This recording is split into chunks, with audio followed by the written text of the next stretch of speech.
Shalom, everyone. Today's Israel update is a return.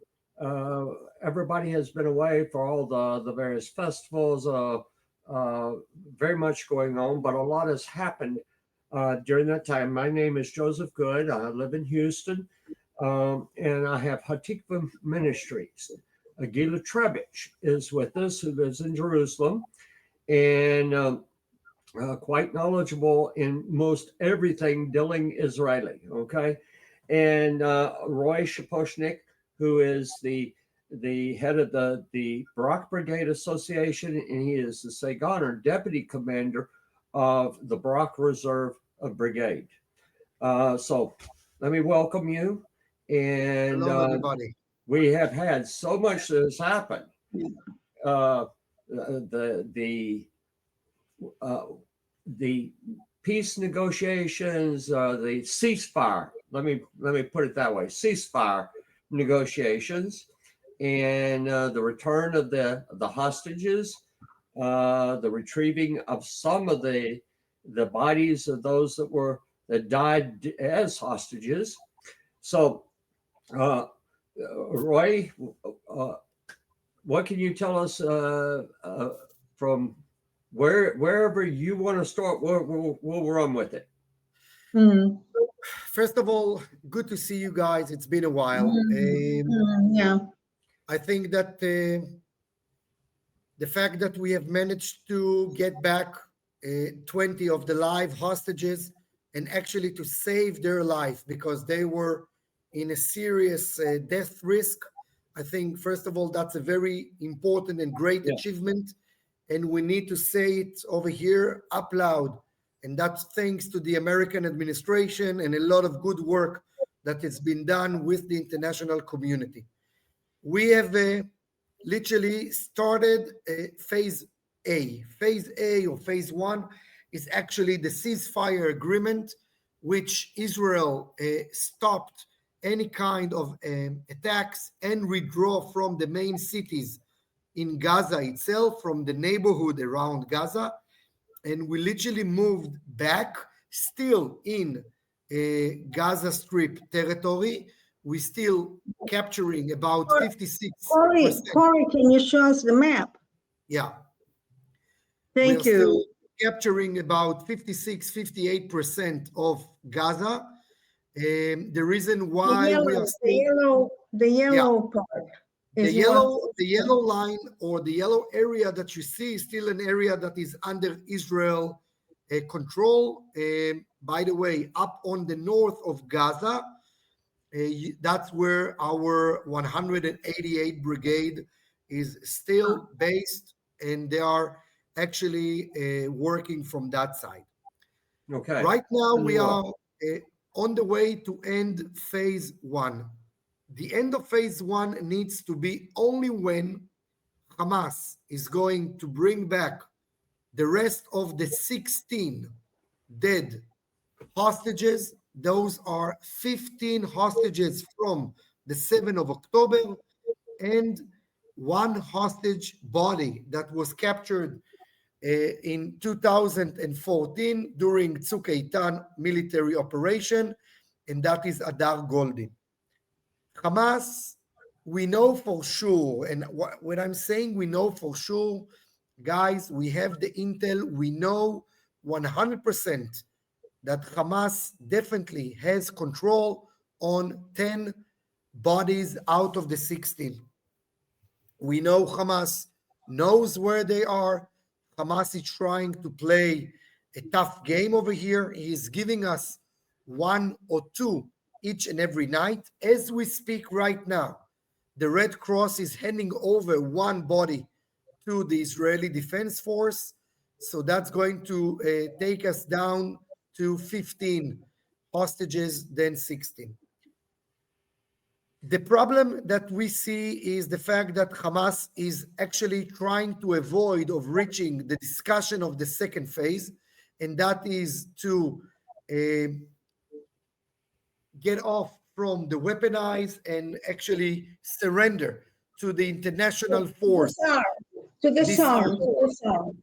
correct, and to surrender itself to an international force that is supposed to enter into Gaza.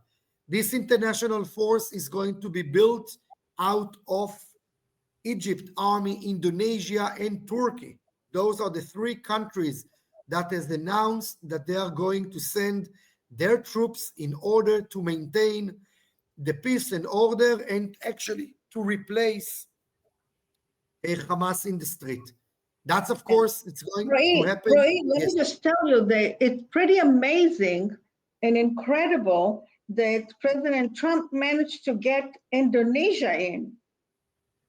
Yes. But Gina, Indonesia- I Huh? have to tell you, for me, myself, I've been in Jakarta, Indonesia, so many times. There's been a lot of communication between the countries. It wasn't official, that's for sure, but between Wait, Indonesia and there's something Israel, wrong with your, with me, can you hear me? we went off for a moment. Okay, sorry. So I just wanted to say that at the end of the day, it's been a lot of communication with Indonesia in the last 25 years. I can tell you personally, I've been there quite a lot. There hasn't been an official recognition of Right. Indonesia and Israel, but as a tourist, Israelis can apply for a visa in the Indonesian embassy. Having saying all of that, it is Yeah. still a very And important also, indication. the Christian community in Indonesia, there were thousands of pilgrims that came to Israel, Christian pilgrims. Correct, There's correct. several Israeli guides who speak Indonesian, but it Yeah. was all kind of under the surface. Now, Correct. one of the things that concerns me Mhm. is the Turkey, because Turkey has become what I would call radicalized somewhat. And I'm not so sure I would feel comfortable with Turkey not cooperating with terrorist elements. Joe, it's complete. I totally agree with you. I will add to that two important things. Turkey and also Qatar is being manipulated by the Muslim Brotherhoods, and I think that is one of our biggest risks, specifically now that we are physically entering them into our land. The fact that Turkey is going to send now bulldozers and heavy machineries to rebuild Gaza is something that can affect us in the future, specifically if Hamas will continue to do his ceasefire violations and we will find ourselves attacking in Gaza and accidentally hitting Turkey citizen, we may find ourselves in a serious crisis with Tayyip Erdogan, which is not Right, international, yeah. He's not the most reasonable person, if I may say so, and I don't try to offend him. We find it, by the way, not only in Gaza, we find it also on the north side with Syria, where they are trying to Yes. support some radical movement of Syrian opposition and trying to affect the agreement that has been done or going to be done between Israel and Syria, but we will elaborate about that later on. Okay, now, since the ceasefire went into effect, already Hamas has violated this numbers of ways and numbers of times. There's been 2 casualties, Israeli. I think that was yesterday. That was yesterday at 9 o'clock in the morning. We had 2 dead soldiers. One of them was a platoon commander. The other one is a soldier. A very sad story. And mainly, Joe, you have to understand, it wasn't like a person that said, I disagree with Hamas. It was an organized unit of 5 terrorists that went out from one of the tunnels and attacked our force. Remember, they attacked our force that went over there, tried to indicate the yellow brick. I know it sounds from a story, but a yellow brick is how we are actually indicating to the civilian, this is the line that you should not cross. Yeah, right. Okay. And it's a very sad thing. Israel obviously retaliated immediately, and we fired more than 120 Air Force bombs into areas that we didn't attack before. Tonight, Premier Netanyahu said 150 tons. Correct. Yes, by the way, it's true. And Gila, please remember, those are places that we couldn't attack before because we knew that there were live hostages over there. Right.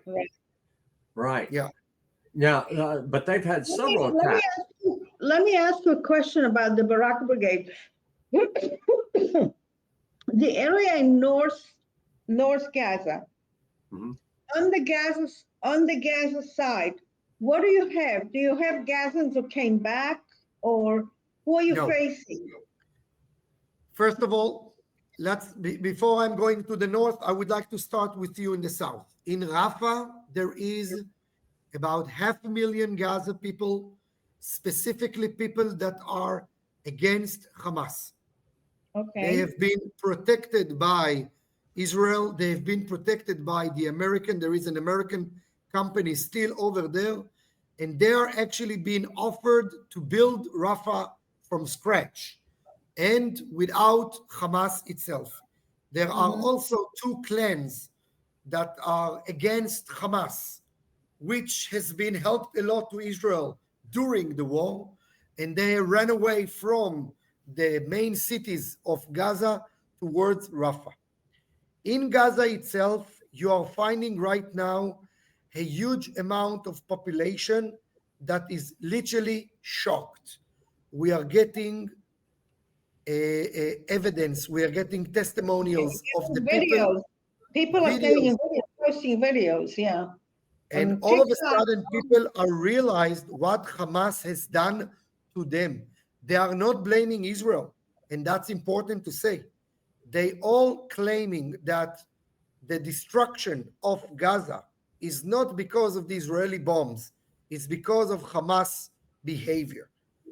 On the north side, we see right now a huge amount of humanitarian trucks coming in, an average of 600 trucks per day from the north, okay? It's not simple. It's not only, there is plenty more. And all of those are actually, at the end of the day, is part of the first phase of the agreement. We don't see population coming towards us. They are still very much disciplined. However, we do see Hamas trying to gain control on the people. Hamas is killing, literally killing, slaughtering people that so-called supported Israel. And I don't see the world, by the way. Collaborators. We see videos of that. Yeah, it's horrible. It's horrible. So that's where we are. Yeah. Not only that, you see in the videos parents taking their 10-year-old kids to watch the executions. It's just completely unimaginable. Yeah. The sad part, all in all, is that, look, I don't know if we will reach the second phase. I don't have any intel about that. I have my personal opinion. Well, I've got a question. Yes, of course. I understand that the American and Universal team that have been working on all these details are still in progress working on these details. What is occurring in Gaza with the execution of all these individuals you just speaking of, that's got to be a factor in their dialogue with the Hamas people. So I don't know if you all heard President Trump about an hour ago that he said very clearly that Hamas must stop what he's doing in his activity, and if not, he will have to react. I don't see United States military force entering Gaza and trying to take out Hamas. I do see a situation that the second phase is not going to be completed, and we will not get all the hostages, and we will find ourselves re-entering into Gaza in a way that we will have to eliminate Hamas all in all. Right. The only good thing that I can see out of it is that what President Trump has done, and I think very wisely, he managed to turn upside down the fact that the public opinion around the world is not now against Israel, but it's actually united that Israel is giving a chance for the peace or for the agreement, and Hamas is the one that is actually doing the opposite. Obviously, for the Egyptian, by the way, there is a very important interest having the second phase done and not a collapsing of the ceasefire, because they understand that if in that case, Israel will have to re-enter, and personally, I think even to gain military government control on Gaza and on the citizen. And I think this is something that scares the world very much. But only time will tell. We need to see what's coming out. Mhm. Okay. Right, right. Thank goodness we have the total support of President Trump. Absolutely. It's Absolutely. he keeps saying that Hamas will be disarmed. If they don't do it, we'll do it. Yeah. That's what he keeps saying. Yeah. So I think that he'll stand behind his words. I believe so. Yeah. Yeah. Okay. Now, how about the other areas? Judea, Samaria. I mean, Hamas has had a strong influence in that area, and what's the status there? So we were lucky that the holidays. Normally, the holidays is the peak season in Judea and Samaria. Normally, the holidays is the peak like that. Yes, correct. Yeah. It went actually very quiet in a very good way. Still, there is in now and then there are some terror activities. I mean, yesterday there's been there's a lot more going on that is made public. If you Correct. talk to people who live there, Yeah, every day the army is thwarting terrorist attack or killing terrorists every day. We don't always hear about it. right. Correct. And I know I can tell you that the military is now reorganizing himself, and we are moving a lot of troops back into the area of the West Bank, and mainly just to gain control and to give the people the chance to live quietly and peacefully. Okay. I must say that there were two military facilities or factories that has been found in the West Bank with rockets aiming towards Tel Aviv, Netanya, and Hedera, where I live. Ready to launch. Ready to launch. And you know what, Joe? I don't know what will happen when the first missile will be launched towards us. And guys, mark my word, it will happen. Eventually, it will happen. Okay. Now, I want to ask about Iran, because Iran, it's coming out over here, and I think we're always a couple of weeks behind whatever's coming out from Israel. But that Iran is basically full scale back into their nuclear program. Absolutely. Yes. And so what's going on there? Full scale for their nuclear program. Add to that two massive agreements that they have signed with the Chinese. One is for an air protection missiles, anti-airplane missiles, and the second one is purchase brand new fighters. Iran is literally waiting to respond to Israel. Iran has been catched as a country that Israel managed to defeat. And that is actually something that is not coming very quiet in the Iranian regime. No. Right. And they are aiming towards us. Except for one thing, that Khamenei, the leader, the religious leader, and I don't know, what do they call it? It's not a president. It's like the chief religious leader. Yeah, He is in very bad shape. correct, He's very unhealthy. correct. He doesn't show his face in public. And the people from the Mossad say that he's incapable of concentrating and making decisions. Well, And of course, add to that also the climate. There is a very bad weather in Iran. They are in a serious lack of water. They reached Drought, to a like place. terrible drought, yeah. They said they and wanted that's, to move to Iran. yeah, well, you know, To the they are south. busy also with other things. Okay. I think that with the fact that we have managed to sign the ceasefire agreement and with the international community hopping on over here and helping sort out the Gaza situation, it put Iran a little bit on hold because the Iranians are they are too afraid to get into a kind of another conflict with the West and of course with Saudi Arabia and Qatar.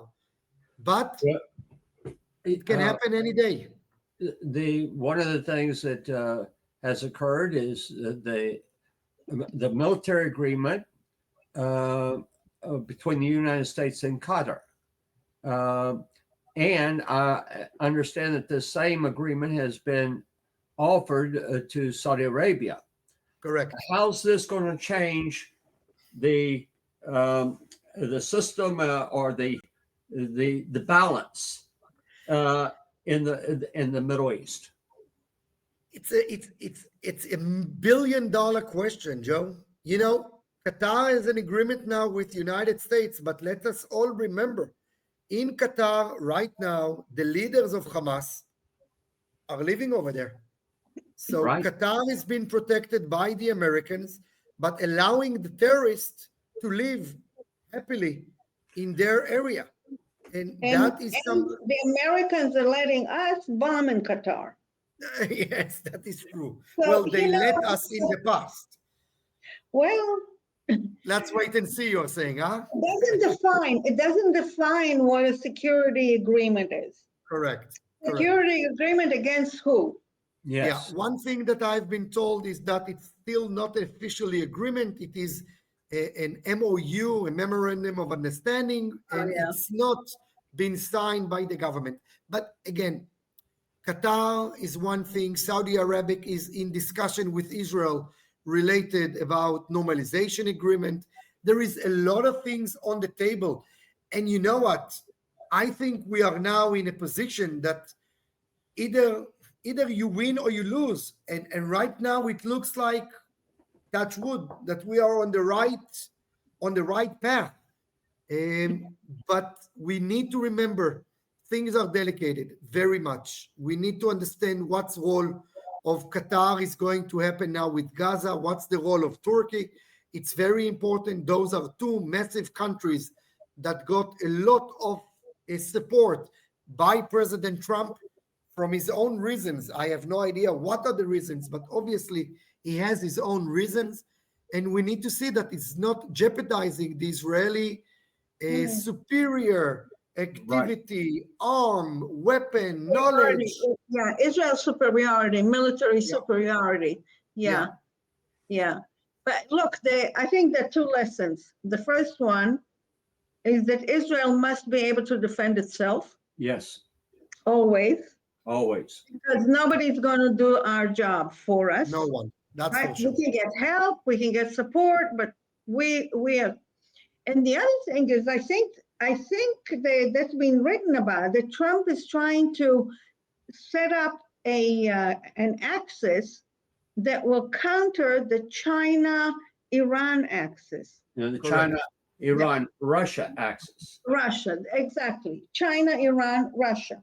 So he wants the Sunni countries, including Indonesia. Now, he also wants India in that. He also wants India in that. And Saudi Arabia, and Jordan, and Israel and Egypt. Right.